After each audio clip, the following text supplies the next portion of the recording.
The film begins at a U.S. Marine Corps training camp on October 7, 2007. 4 days later, Captain Sam Cahill is deployed to Afghanistan. He writes a sorrowful farewell letter to be delivered to his wife in case he doesn't return home. He hands the letter to the major, hoping it won't need to be sent. The main character returns home. Sam is a model family man with a wonderful wife named Grace and 2 daughters, Maggie and Isabel. His younger brother Tommy is his complete opposite. He has just been released from prison after serving time for bank robbery. Sam meets his brother and they drive toward town. The home is filled with warmth. Grace, Sam's wife, is preparing dinner to celebrate Tommy's release. At that moment, Tommy arrives and the door is opened by his younger niece, who immediately tells on her mom, saying she doesn't like him. Finally, the family gathers for dinner to celebrate the return of one son and bless the other, who is about to leave for Afghanistan. Their father, Hank, starts getting angry with Tommy and compares him to Sam, who serves his country instead of breaking the law. "Your brother's a hero." The father keeps stirring things up,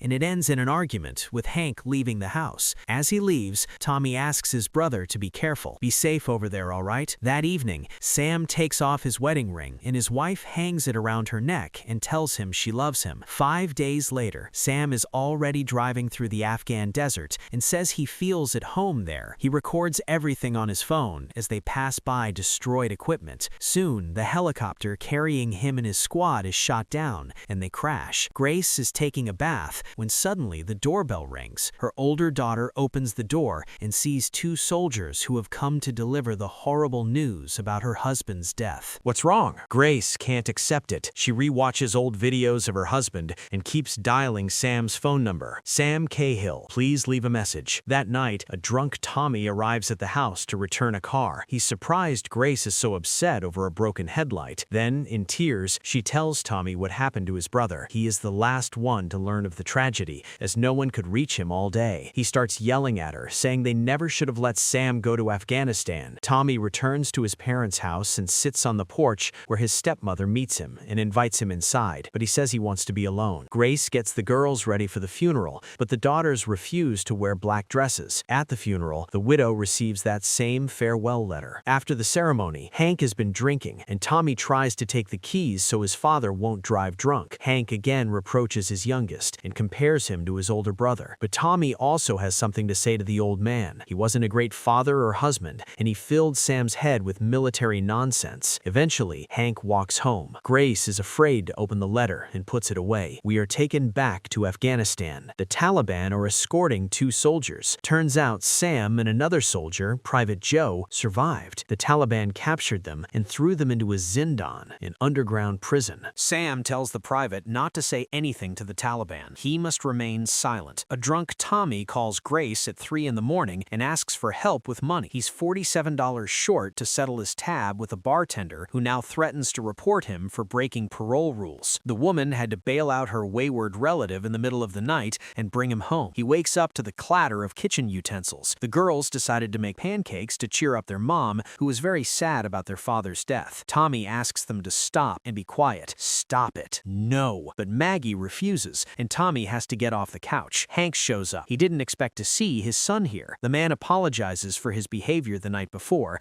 and Tommy admits that Sam was always smarter than him. "That's not true," Hank replies. "You just always gave up on everything you started. Unlike your brother. I cut my throat to bring him back, Dad. How she lives with this kitchen the way it is." Sam watches all this through a narrow gap between the wooden boards. He sees a helicopter flying over the Taliban camp. Sam is sure they're being searched for and starts knocking boards loose with a stone. At that moment, he's threatened with a gun, and a heavy boulder is placed over the boards. Tommy remembers his father's words about Grace's lousy kitchen, and along with his buddies, starts renovating it without warning. 2 months have passed in captivity. While Sam tries to stay calm, the private is slowly going insane and accuses the captain of saving him, claiming he now lives in hell and would have been better off dead. Sam insists that Joe must not reveal who he is or his rank. Sam hears the Taliban arguing with each other. "You remember what I told you. No information. You give them nothing. You give them nothing. Private here." They seem to have made a decision,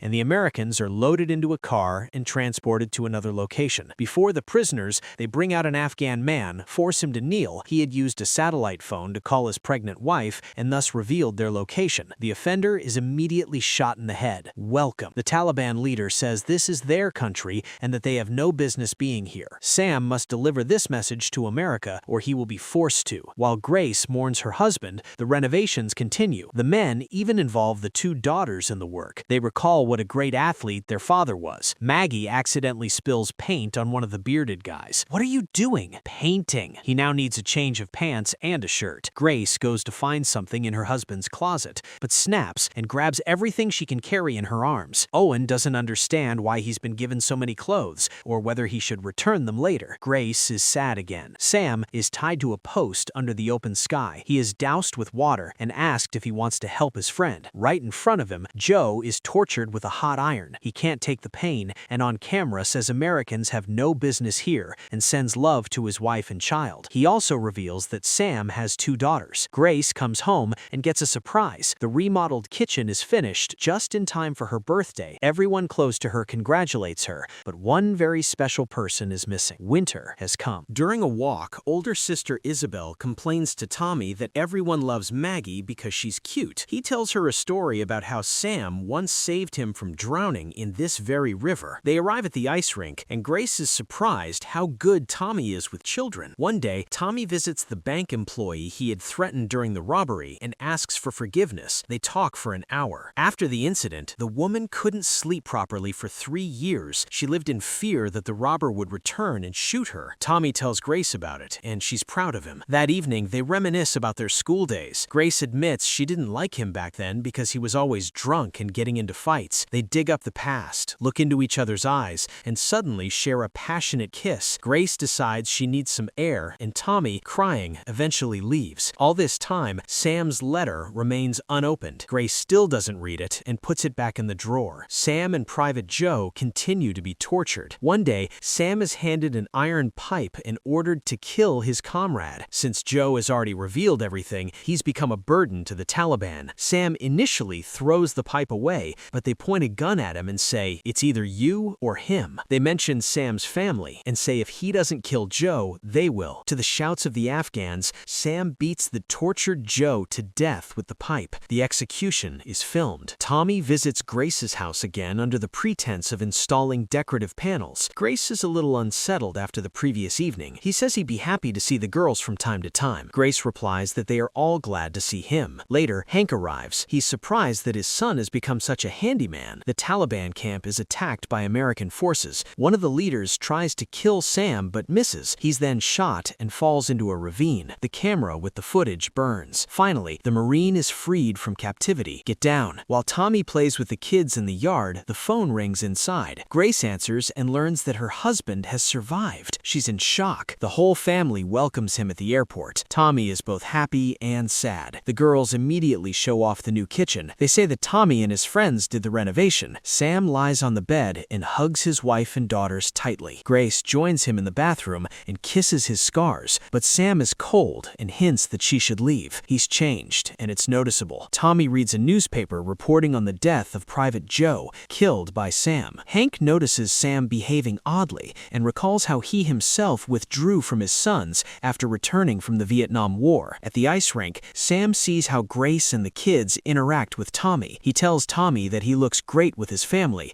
and thanks him for taking care of them. He hadn't expected that. Grace is a miracle, he continues, and then suddenly asks, "Did you sleep with her?" He assumes it could have happened since they thought he was dead. "Did you?" Sam doesn't believe anything else and stands firm. He's 100% sure they slept together. They look like two love-struck teenagers. The family of the slain soldier visits Sam's family. From around the corner crawls little Joe Jr. The widow keeps dreaming about her husband and about Sam, whom she hates in her dreams, for surviving while her Joe didn't. She came to apologize. The widow asks Sam if he saw how his husband died. Sam lies and says he didn't see it and doesn't know anything about his death. One night, Sam snaps. With a pistol in hand, he starts arranging glasses on the shelf. He walks around the house with the weapon. The next day, Sam visits the military base and says he wants to go back. When the major asks about his family, Sam replies that he can't stay here. They don't understand him. No one does. But Sam still has to spend some time with his family. During dinner, the girls talk nonsense nonsense and joke around. Sam loses it and yells at his daughters, saying their jokes aren't funny. Why are they laughing? Grace tries to calm her husband, but he just walks away from the table. Isabel asks when Uncle Tommy is coming back. Clearly, something is wrong with Dad. Grace wants her husband to talk to her about what happened in Afghanistan, but he's more interested in what happened between her and Tommy. Nothing, insists Grace. I thought you were dead. We guess that's it. But Sam still believes they slept together. He abruptly gets up and leaves. He decides to visit Private Joe's grave in the middle of the night. He was only 21. The girls are playing outside when their father returns home. Isabel freezes. She's scared and backs away. Sam hugs his daughters and says everything will be fine. The older one barely holds back tears. Sam tells his wife that he thought about the family all night and realizes how lucky he is to have survived. They embrace. It's Maggie's birthday, and they go to Hank's house. Everyone waits for Tommy to arrive. He comes, but not alone. He brings Tina, a girl he met just an hour earlier. He wants to lighten the mood. Tina tries to be clever and talks nonsense about the military. Tommy elbows her, but she keeps going. Sam tenses up. The girls get rowdy. Sam keeps scolding Isabel. The girl says everyone loves her sister more, and she always gets the best. Isabel keeps squeaking a balloon to interrupt the adults and get attention again. Did you do it, Isabel? Finally, Sam snaps and pops the balloon. The daughter blurts out, "Why didn't you stay dead? You're mad because Mom wants to sleep with Uncle Tommy and not with you. They're always making love." A heavy silence falls. Sam is shocked. They ride home in silence. Before bed, Isabel apologizes to her mom. She knows it's not true. She just doesn't like her dad and wants Uncle Tommy instead. "Me too," says Maggie. Sam sits in the living room and asks his wife if the kids said their prayers before bed. Then he gets up and starts destroying the new kitchen with a crowbar. He shouts that he survived for his family, but they betrayed him. Sam doesn't understand how she could sleep with his own brother. "I love you, Grace. These are girls. Please. You know how much I love you." And she knows what he did to get back to what he did with his own hands. Sam, in a fit, hits himself in the head and continues smashing the kitchen. At that moment, Tommy walks in and hugs his brother, but Sam pulls out a gun and points it at his head. Police sirens wail outside. Sam steps out with the pistol in hand. He's ordered to drop the weapon, but he yells, asking why they're even here. The cops say they know he's a war hero. "What kind of hero am I?" Sam shouts. "You don't know what I did." He puts the gun to his temple. Tommy and Grace try to reach him and prevent a tragedy. "What's going on, sir?" "I'm drowning, Tommy." Sam throws the gun away and is arrested. His loving wife sleeps with the children to help them feel safe. Finally, Grace opens the envelope and reads her husband's letter about how deeply Sam loves her and their girls. "If you're reading this, it means I didn't make it back," she cries. The words pierce her heart. At that moment, Sam calls Tommy from the psychiatric clinic for war veterans to make peace with him. Tommy stays with his nieces, and Grace comes to visit her husband. She says she's been in love with him since she was 16, and that if he doesn't tell her what happened to him,